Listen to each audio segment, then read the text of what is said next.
নমস্কার বন্ধুরা, শুভাশিসের কিচেনে আজকে আমি এঁচোড় চিংড়ি নিয়ে চলে এসেছি। নতুন রেসিপি আপনাদের বাড়িতে আপনারা করবেন।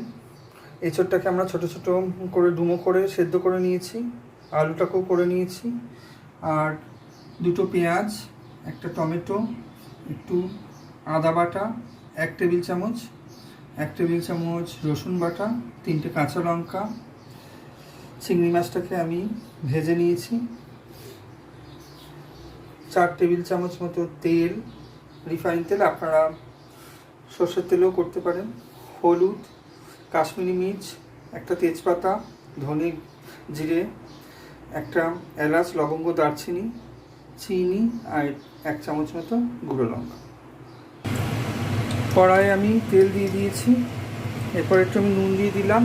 আর একটা জিনিস আমি স্কিপ করে গিয়েছিলাম উপকরণের মধ্যে, সেটা হচ্ছে গোটা জিরে 1 চামচ মতো আপনারা দিয়ে দেবেন। দিয়ে দেওয়ার পরে আপনারা পেঁয়াজ কুচিটা দিয়ে দেবেন।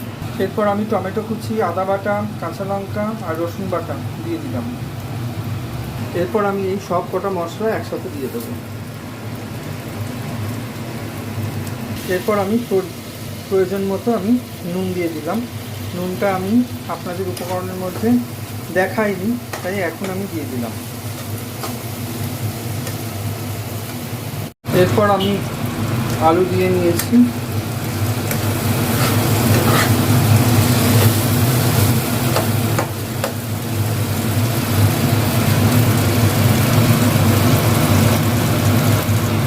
এরপর আমি এঁচোড়গুলো দিয়ে দিলাম। এঁচোড়টাতে আমি এবার জল দিয়ে দিয়েছি। এবার এটাকে আমি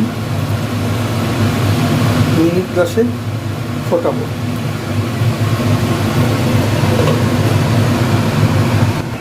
এরপর আমি চিংড়ি মাছটা দিয়ে দেবো।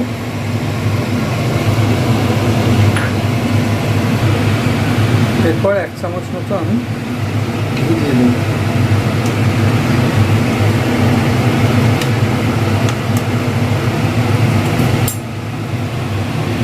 আমার এঁচোড় চিংড়ি রেডি।